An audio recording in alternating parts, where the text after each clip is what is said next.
Akshara. Welcome to my kitchen. பருப்பு சாம்பார் சாப்பிட்டு போர் அடிக்குதா? தக்காளியை வச்சு ஒரு சாம்பார் ரெசிபி செய்யலாமா? எப்படி செய்யலான்னு பார்க்கலாம் வாங்க.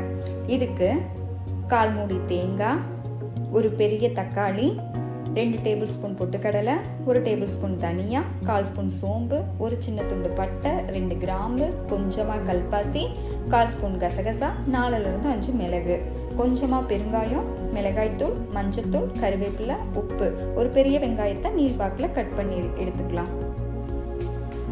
இப்போ சாம்பாருக்கு தேவையான மசாலாவை அரைச்சி எடுத்துக்கலாம். ஸ்டவ்ல ஒரு கடாயை வச்சுட்டு அதில் 2 ஸ்பூன் ஆயிலை சேர்த்துக்கலாம். இப்போ கடுகு உளுத்தம் பருப்பு அதில் சேர்த்துக்கலாம்.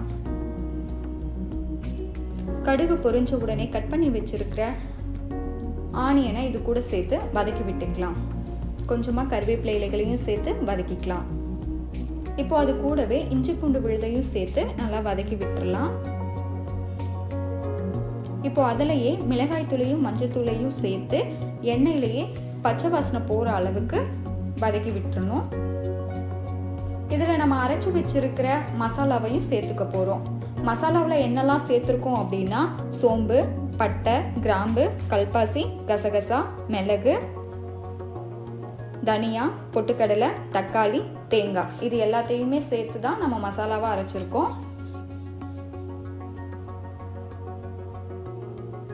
நமக்கு எவ்வளோ தண்ணி வேணுமோ நமக்கு எவ்வளோ திக்காக வேணுமோ அந்த அளவுக்கு நம்ம தண்ணி அட்ஜஸ்ட் பண்ணி சேர்த்து நம்ம இதை கலந்து விட்டுக்கணும். இது கூடயே கொஞ்சமாக பெருங்காயம், சாம்பாருக்கு தேவையான அளவு உப்பு, இதை எல்லாத்தையும் சேர்த்து கொஞ்சமாக கருவேப்பிலை இலையை தூவி நல்லா கலந்து விட்டுக்கணும். இப்போது நுரக்கட்டி நல்லா கொதி வந்துட்டுருக்கு.